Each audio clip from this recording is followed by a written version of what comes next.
अस्सलामुअलैकुम फ्रेंड्स, उम्मीद है आप सब खैरियत से होंगे। तो आज हम फ्लैट कॉलर के साथ बोट पैपिंग करने का तरीका सीखेंगे, जिसके लिए हमें बुकरम चाहिए 5 इंच चौड़ाई में और 20 इंच लंबाई में। तो उसके बाद हमने उसको इस तरीके से डबल कर लेना है। डबल करने के बाद यहाँ से हमने दरमियान में से 4.25 इंच का निशान लगाना है और ये निशान हमने बिल्कुल पूरी बुकरम के ऊपर इस तरीके से निशान लगा लेना है।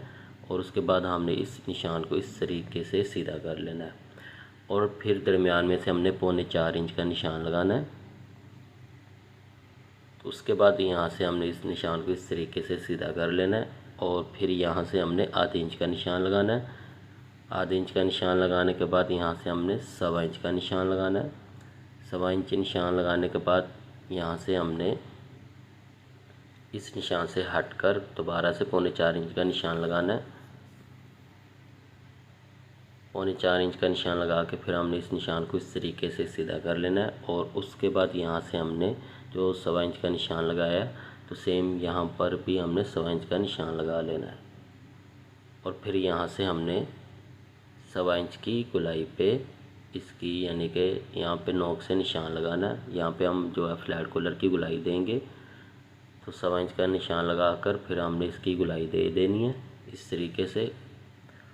और उसके बाद यहाँ से हमने 1.25 इंच का निशान लगाना है और यहाँ से फिर इस वाले निशान को अगले वाले निशान के साथ इस तरह से मिला लेना है। और उसके बाद यहाँ से हमने 1.25 इंच का निशान लगाना है। तो ये हमारे जो फ्लैट कॉलर की चौड़ाई है ये उसका निशान है। उसके बाद हमने यहाँ से इस निशान को आपस में इस तरीके से मिला लेना है और फिर इस निशान पर रख कर इसकी कटिंग कर देनी है।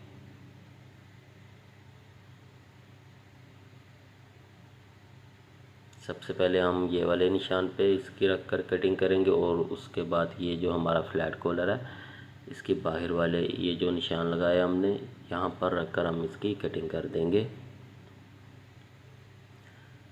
कटिंग करने के बाद इसके दरमियान में से हमने इस तरह से निशान उठा लेना है और उसके बाद फ्लैट कॉलर को सीधा करना है। और फिर ये जो हमने 3.25 इंच का यहाँ से निशान लगाया और दूसरी साइड से भी हम 3.25 इंच का निशान लगा लेंगे। तो उसके बाद हमने शर्ट का फ्रंट लेना है। फ्रंट लेने के बाद यहाँ से हमने ऊपर से 3 इंच का निशान लगाना है और यहाँ से हमने आधे इंच का निशान लगाना है। और जो है हमारा जो फ्लैट कॉलर है उसका ये जो हमारा निशान है जो हमने लगाया हुआ है 3.25 इंच पे, इस निशान के बराबर जो है शर्ट का निशान रखना है। और उसके बाद इस फ्लैट कॉलर के बाहर वाली साइड पे इस तरीके से निशान उठा लेना है और उसके बाद यहाँ से हमने आधे इंच का अंदर से दबाव रखकर इसकी कटिंग कर देनी है। तो ये हमारी जो शर्ट का हाला है वो कटिंग हो जाएगा। और उसके बाद हमने इसकी जो बैक साइड है उसके ऊपर से यहाँ से दरमियान में से आधे इंच का निशान लगाना है और यहाँ से हमने बिल्कुल इस तरीके से निशान को सीधा कर लेना है। और अपना जो फ्लैट कॉलर है उसका जो दरमियान है वो इस तरीके से यहाँ पे रखना है और ये वाले निशान से बिल्कुल बराबर इस निशान को रखकर इस तरीके से इसका निशान लगा लेना है। और फिर यहाँ से भी आधे इंच का दबाव रखकर अंदर वाली साइड से इसकी कटिंग कर देनी है। तो उसके बाद हमने फ्लैट कॉलर को प्रेस लगा लेनी है। प्रेस लगाने के बाद साइडों से आधे इंच का दबाव रखकर हमने इसकी कटिंग कर देनी है। और उसके बाद इसको डबल करने के लिए भी कपड़ा इतना ही चौड़ा ले लेना है। और उसके बाद हमने ये 1.5 इंच चौड़ी और 18 इंच लंबी बुकरम की पट्टी लेनी है। उसके बाद हमने इसको प्रेस लगाना है और इसके साइडों से आधे इंच का दबाव रखकर इसकी भी एक्स्ट्रा कपड़े की कटिंग कर देनी है। और फिर ये जो हमने शर्ट का जो फ्रंट है हमारा, तो यहाँ से हमने दरमियान में से 14 इंच का निशान लगाना है। 14 इंच पे हम इसकी जो है बोट पैपिंग लंबी रखेंगे। उसके बाद हम यहाँ से जो हमारा स्लिट वाली जो हमने बुकरम प्रेस लगाई है उसके साइडों से फोल्ड कर लेंगे और उसके बाद हम इसके दरमियान में भी एक सिलाई लगा लेंगे। दरमियान में सिलाई लगाने के बाद हमने जो शर्ट का फ्रंट है उसके दरमियान और ये वाली हमारी जो पट्टी है इसका दरमियान इस तरीके से रखना है कि दोनों एक जैसे आएँ। और उसके बाद दरमियान में फिर एक सिलाई लगा लेनी इनको आपस में जोड़ने के लिए। तो जहाँ तक ये हमने निशान लगाया यहाँ तक हमने इस सिलाई को रोक देना है उसके बाद यहाँ से एक पॉइंट इस साइड पे हमने रख कर इसकी सिलाई लगानी है। तो यहाँ पर आके हमने जो इसकी इस तरह से गोलाई दे के इसकी नोक बनानी है। बिल्कुल हमने इसको सीधा नहीं रखना, यहाँ पर आके हमने एंड पे इसकी गोलाई देनी है। गोलाई दे के मशीन की सुई रोक कर फिर दूसरी साइड पे भी उतना ही एक पॉइंट का दबाव लेके उससे भी थोड़ा कम, तो हमने इसको ऊपर तक दोबारा से सिलाई लगा लेनी है। तो दरमियान में से हमने इसका दबाव जो है बिल्कुल दरमियान में से हमने रख कर इसकी कटिंग करनी है।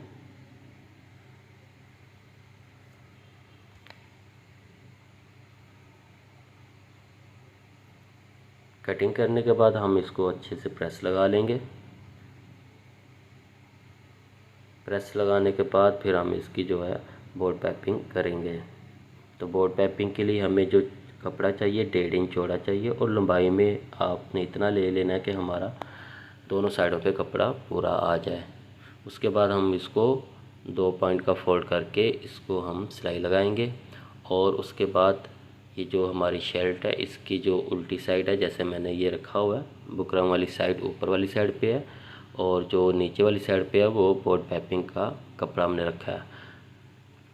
तो साइडों से जो हमने दबाव लेना है वो मशीन का जो पैर है वो बिल्कुल साइड से यानी कि बाहर वाली साइड पे कपड़े के साथ जो है स्लिट का कपड़ा उसके बराबर आए, उतना ही चौड़ा हमने रखना है। इससे ज़्यादा हमने इसको नहीं रखना। ये तकरीबन 2 पॉइंट का बनता है। तो उसके बाद यहाँ पर आके हमने सिलाई को रोक देना है। बिल्कुल ये जहाँ तक कट है यहाँ पे आके सिलाई को पक्का करके सिलाई निकाल देनी है। इससे आगे सिलाई नहीं लेके जानी हमने यहाँ से। और उसके बाद यहाँ से हमने आधे इंच का दबाव रखकर इसकी कटिंग कर देनी है। आधे इंच का हमने ये कपड़ा एक्स्ट्रा रख दिया है। तो अब हम इसकी दूसरी साइड पे भी इसी तरीके से कपड़ा नीचे से बढ़ाकर सेम वैसे ही हमने कपड़ा बढ़ाना है। और ये जो कट वाली साइड है बिल्कुल इस कट के बराबर से हमने सिलाई शुरू करनी है, ना ऊपर ना नीचे, बिल्कुल बराबर से हमने सिलाई पक्की करके सिलाई को ऊपर वाली साइड पे कपड़े को लगाना शुरू कर देना है। तो ये देखें दोनों साइड से एक जैसा हमने कपड़ा छोड़ा है और सिलाई भी बिल्कुल कट के बराबर है। तो ऐसे ही हमने बोर्ड पाइपिंग ऊपर तक इसको सिलाई लगा के यहाँ से मुकम्मल कर लेना है। तो एक सिलाई तो हमारी ये लग चुकी है। अब ये जो है इसको हमने फ़ोल्ड कर लेना है। फ़ोल्ड करने के बाद हमने इसके ऊपर इस तरीके से रखकर इसकी सिलाई लगानी है। तो साथ साथ हमने कपड़े को फ़ोल्ड करना है, बिल्कुल बराबर रखना है और उसके बाद हमने इसकी सिलाई लगानी है।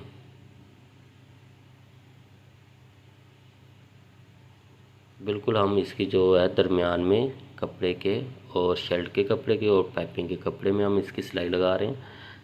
तो आप कपड़े के ऊपर भी अगर सिलाई लगा लें बोर्ड पाइपिंग के तो फिर भी कोई मसला नहीं। तो यहाँ से हमने कपड़े को इस तरीके से फ़ोल्ड करना है, नीचे वाली साइड से फ़ोल्ड करके हमने उसको इस तरह से दोबारा से अपनी सिलाई आगे ले आनी है।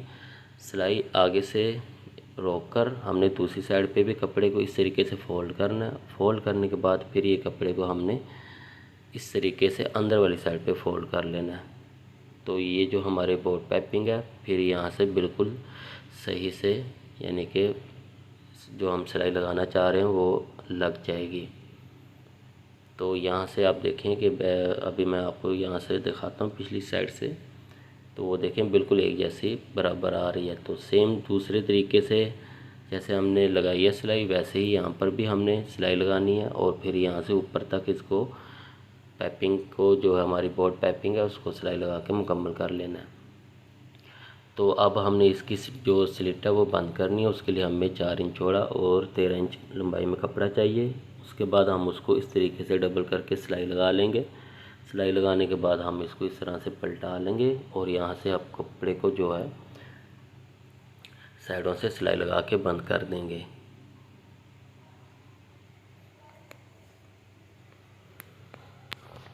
तो अब हम ये जो ऊपर से एक्स्ट्रा जो भर रहा है कपड़ा इसकी कटिंग कर लेंगे और यहाँ से हमने जो गले का साइज़ रखना वो रख लेंगे। तो गले का जो साइज़ मैं रख रहा हूँ वो 9 इंच तैयार है। 9.5 इंच का हम यानी कि मैंने जो है ऊपर से निशान लगाया है।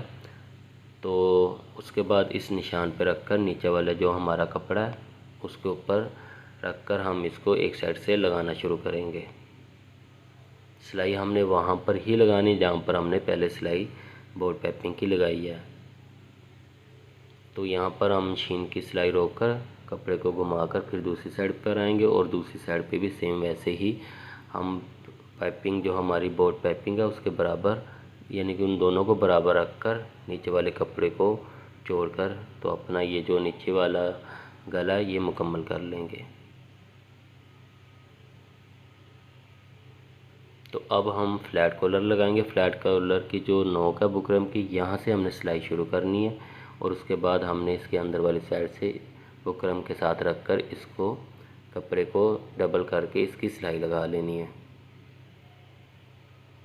तो यहाँ पे भी हमने ऐसे ही रोक देना है और उसके बाद यहाँ से हमने एक्स्ट्रा ऊपर से जितना भी कपड़ा इसकी कटिंग कर देनी है। तो आधे इंच का ही हमने सिर्फ कपड़ा छोड़ना, बकाया हमने कपड़ा कटिंग कर देना है।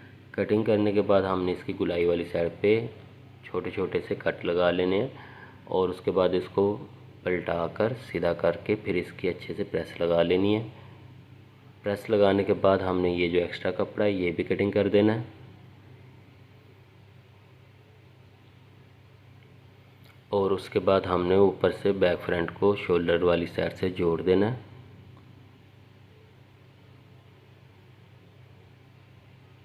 और फिर यहाँ से हमने फ्लैट कॉलर लगाना शुरू करना है। तो ये जो है शर्ट वाली सीधी साइड ऊपर है और फ्लैट कॉलर की सीधी साइड नीचे है। जैसे मैंने रखा है आपने भी सेम इसी तरीके से रखकर फ्लैट कॉलर को जोड़ना शुरू कर देना है।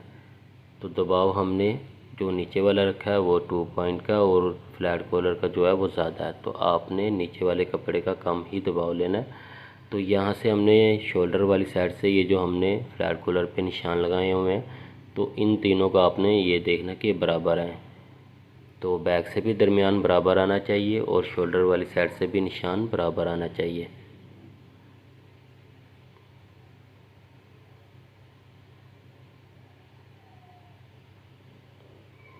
तो यहाँ से अब हमारी जो सिलाई है वो बस फ्लैट कॉलर की जो है एक साइड की रहेगी है। तो सेम आपने नीचे वाला जो कपड़ा है बस उसको ज़्यादा खींचना नहीं है, नहीं तो वो कपड़ा फैल जाएगा। तो फ्लैट कॉलर के बराबर ही रखकर आपने इसको गुलाई में इस तरीके से थोड़ी थोड़ी कर सिलाई लगानी है।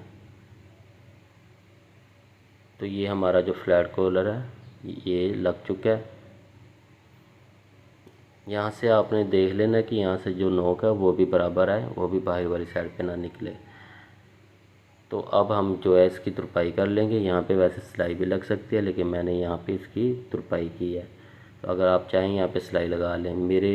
मुझे जो बेहतर लगता है वो मैं तुरपाई करता हूँ, उससे ज़रा सफाई ज़्यादा अच्छी आती है।